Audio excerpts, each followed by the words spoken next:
নমস্কার বন্ধুরা, ঠাকুরের কথা চ্যানেলে সকলকে স্বাগত জানাই। পরম গুরু শ্রী শ্রী রাম ঠাকুরকে প্রণাম জানিয়ে প্রতিদিনের মতো ঠাকুরের কথা নিয়ে আমি অন্তরা আপনাদের কাছে সকল বড়দেরকে প্রণাম জানাই। সকল বন্ধুরা ভালো থাকবেন, সুস্থ থাকবেন কামনা করি। আজকে ঠাকুরের কথা দিল্লিতে শ্রী শ্রী ঠাকুরের মন্দিরের কথাই আপনাদের বলবো। শ্রী শ্রী সত্যনারায়ণের মন্দির কীভাবে প্রতিষ্ঠিত হয়েছিল এবং মন্দিরের বিবরণ, এইসব নিয়েই আমার আজকের পর্ব। সঙ্গে থাকবেন, শুরু করছি আজকে ঠাকুরের কথা। বর্তমান ভারত ও বাংলাদেশে শ্রী শ্রী রাম ঠাকুরের যে শত শত মন্দির প্রতিষ্ঠা হয়েছে, এর মধ্যে দিল্লির এই বিশাল মন্দিরটি তার সৌন্দর্যতা, ব্যাপকতা, নির্মাণশৈলী, পূজা অর্চনা, ভোগ আরতি ও উৎসব অনুষ্ঠানের নিরিখে এক বিশেষ মর্যাদা, গৌরবময় ও আকর্ষণীয় স্থান অধিকার করে আছে। আশ্রমের পরিচালনায় সদা সর্বদা নিরলস প্রচেষ্টায় ব্রত থাকেন বহু প্রাজ্ঞ, বিজ্ঞ ও হৃদয়বান ভক্তরা। 1966 সালে 28শে মার্চ দিল্লির টিগরি এলাকায় এই প্রখ্যাত মন্দিরে আনুষ্ঠানিক শুভ উদ্বোধন হয়, কিন্তু এর সলতে পাকানো শুরু হয় অনেক আগে থেকেই। বর্তমানে এই প্রতিষ্ঠানে সম্পাদক মাননীয় শ্রী বরুণ কুমার ভট্টাচার্য মহাশয় কৈবলম 2017 সংখ্যায় বিস্তারিতভাবে এর উল্লেখ করেছেন। তথাপি দিল্লির বাইরে থাকা ভক্তদের জ্ঞাতার্থে এই পর্বের আলোকপাত করছি। এই মন্দির প্রতিষ্ঠা প্রায় 20 বছর আগে 1946 সাল থেকে শ্রী শ্রী ঠাকুরের পরম আশীর্বাদপ্রাপ্ত শ্রদ্ধেয় শ্রী বীরেন্দ্র চট্টকুমার ভট্টাচার্য মহাশয় দিল্লিতে সরকারি উচ্চ পদে আসীন ছিলেন। তিনিই ছিলেন এই মন্দির প্রতিষ্ঠার মূল হোতা। দিল্লিতে থাকাকালীন সাইকেলে করে ঠাকুরের আশ্রিত গুরু ভাইদের খোঁজ খবর নিয়ে সবার সাথে যোগাযোগ করেন। প্রথমে বেদবাণী পাঠের আসর, পরে 1960 সাল নাগাদ তিনি তার বাড়িতে প্রথম এই কমিটি একটি গঠন করেন। বীরেন্দ্রবাবু ছিলেন এই কমিটির সচিব। ওনার সরোজিনীনগর বাসভবনে প্রথম গুরুচক্র অধিবেশন পালন ও পরে ঠাকুরের জন্মোৎসব পালন শুরু হয়। তৎকালে তৃতীয় মহন্ত মহারাজ শ্রীমৎ ব্রজেন্দ্রনাথ বন্দ্যোপাধ্যায় মহাশয় উৎসবে আনয়ন করা হয়। মহন্ত মহারাজ 1962 সালের 9 ফেব্রুয়ারি এক সভায় দিল্লি কমিটির নতুন নামকরণ করেন।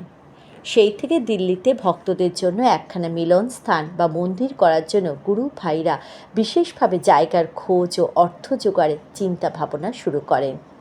ভাগ্যক্রমে সেই আমলে টিগরি গ্রামে 5035 গজের একখানা জায়গার সন্ধান পাওয়া যায়। ঠাকুরের কৃপায় কলকাতার এক দানশীল ভক্ত শ্রী জগন্নাথ রায় মহাশয় এই জমির মূল্য বাবদ 15,000 টাকা প্রদান করেন। 1966 সালের 22শে মার্চ 26শে মার্চ এই জমির পঞ্জীকরণ করা হলে দুদিন পরে অর্থাৎ 28শে মার্চ 1966 সালে ভারতের রাজধানীর আধ্যাত্মিক জগতে আমাদের আরাধ্য দেবতার নতুন জয়যাত্রা শুরু হয়। 1966 সাল থেকে দিল্লিতে ঠাকুরের আদি মন্দিরই ছিল ভক্তগণের প্রধান আকর্ষণ। সময়ের গতিতে আশ্রমের আরও শ্রীবৃদ্ধি ও বিকাশের জন্য নতুন করে ভাবনা চিন্তা শুরু হয়। তৎকালীন পরিচালন কমিটির একান্ত প্রচেষ্টা প্রয়াসে দিল্লি ডেভেলপমেন্ট অথরিটি থেকে আরও কিছু জায়গা সংগ্রহের উদ্যোগ নেওয়া হয়।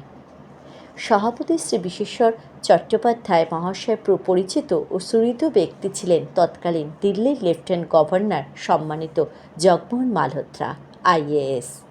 ওনার এবং তৎকালীন প্রধানমন্ত্রী শ্রীমতী ইন্দিরা গান্ধীর সহায়তা এবং আনন্দময়ী মায়ের কৃপা আশ্রমের জায়গা সংগ্রহে বিশেষ সহায়ক হয়েছিল। 1985 সালে নতুন মন্দির তৈরি পরিকল্পনা ও রূপরেখা চূড়ান্ত হয় এবং কাজও শুরু করে দেওয়া হয়। সেই থেকে প্রায় 9 বছর সময় নিয়ে এই ব্যাপক কর্মযজ্ঞ সম্পন্ন হয়। 1994 সালে 8ই এপ্রিল এক পুণ্যতিথিতে মন্দিরের শুভ উদ্বোধন হয়। সুদূর জয়পুর থেকে শ্বেতপাথরের মর্মর মূর্তি এনে এই মন্দিরে প্রতিষ্ঠা করা হয়। সারা বিশ্বের কৈবল্যনাথের ভক্তদের নিকট দিল্লির আধ্যাত্মিক গগনে এক নতুন দিগন্তের সূচনা হয়। এই মন্দিরের নির্মাণ শৈলীতে উত্তর ভারতীয় নগর রীতির ছাপ স্পষ্ট। উত্তরমুখী এই মন্দিরের গঠন শৈলী ও কারুকার্যের উৎকর্ষতা প্রশংসার দাবি রাখে। মন্দিরের ছাদের চারকোনা স্তম্ভের শীর্ষচূড়া অনেকটা কলকাতা দক্ষিণেশ্বর মন্দিরের আমলে আদলে তৈরি হয়েছে। তাছাড়া ছাদের চালাগুলিতে বাংলার বিষ্ণুপুরের মন্দিরের শৈলী সাদৃশ্য বহন করে।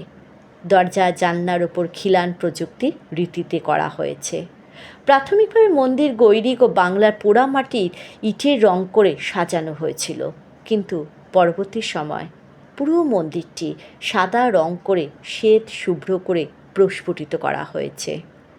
মন্দিরে পশ্চিম দিকে খিলান দেওয়া দরজা দিয়ে নিচু তলার মধ্যখানে প্রসাদ গ্রহণের বিরাট ঘরে প্রবেশের পথ। উত্তর দিকে অতিথি ঘর ও আশ্রমবাসীদের থাকার আবাস। দক্ষিণ দিকে রান্নাঘর। দক্ষিণ পূর্ব দিকে বিশাল এক সমৃদ্ধ পাঠাগার ও পাশেই অফিস ঘর। প্রসাদ গ্রহণের ঘর থেকে প্রশস্ত সিঁড়ি দিয়ে দোতলার বারান্দায় ওঠার ব্যবস্থা। দোতলায় আলাদা করে নাট মন্দির, জগমোহন বা গর্ভগৃহ নেই। আয়তকার বক্ষতল, উত্তর অংশে প্রশস্ত বারান্দা ও মন্দিরের সামনের দিক। দ্বিতলের কক্ষতলের উত্তরের অংশে ভক্তদের বসা ও নাম সংকীর্ত করার স্থান। তার দক্ষিণ ভাগে ভোগের স্থান ও পরে সামান্য উঁচু বেদিতে ঠাকুরের চরণযুগলে ছাপকৃত শ্বেত পাথরের পীঠ ও পেছনে ঘট। ঘটের লাগা পেছনে পাথরের ভদ্র আসনে শ্রী শ্রী ঠাকুর কৈবল্যনাথের মর্মর মূর্তি প্রতিষ্ঠিত। ঠাকুরের এই ভদ্র আসনের পেছনে দেওয়ালের মধ্যে খোদাই করে অর্ধচন্দ্রকারে 5খানা প্রস্তর রেখা পঞ্চতত্ত্বের অর্থাৎ ক্ষিতি, অপ, তেজ, মরুত ও বোমের স্বরূপকেই বোঝানো হয়। এইসব তত্ত্বের অধিকারী যিনি জিতেন্দ্রীয়, তিনি নরনারায়ণ, আমাদের সত্যনারায়ণ। দেওয়ালে অর্ধচন্দ্রাকার রূপরেখাগুলি ঠিক ওপরে ছোট করে একখানা ওঙ্কার ব্রহ্মচিহ্ন জুড়ে দেওয়া আছে, অর্থাৎ শ্রী শ্রী কৈবল্যনাথই স্বয়ং ব্রহ্ম। ঠাকুরের মূর্তির সামনে ভক্তরা নিজস্বভাবে আরাধনা করতে পারেন এবং নাম ও সংকীর্তনে অংশ নিতে পারেন এবং ভোগও নিবেদন করতে পারেন। কোনো ভেদ বিচার বা বাধা নিষেধ নেই। তাই তো ঠাকুর বলেছেন, দেব মন্দির কখনো অপবিত্র হয় না। 2003 সালে 14ই ডিসেম্বর গুরুচক্রের দিন এই নতুন মন্দিরের সম্মুখে একখানা সিঁড়ির উদ্বোধন করেন মাননীয় সভাপতি শ্রী বিশ্বেশ্বর চ্যাটার্জি মহাশয়। এই সিঁড়ি দিয়ে নিচে তলা ভূমি থেকে সরাসরি দোতলার মন্দিরে ওঠার ব্যবস্থা আছে।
মন্দিরের চারিদিকে পরিবেশ অতি মনোরম। লাইন করে গোলাপের বাগান এবং অন্যান্য ফুল ও ফলের গাছগাছরায় নন্দিত। চারিদিকে চমকপ্রদ লন করা বিস্তৃত খালি জায়গা। মন্দিরটি আধ্যাত্মিকতার ধারক ও বাহক। সমসাময়িক কালের স্থাপত্য, ভাস্কর্য, চিত্রকলার এক অনবদ্য নিদর্শন।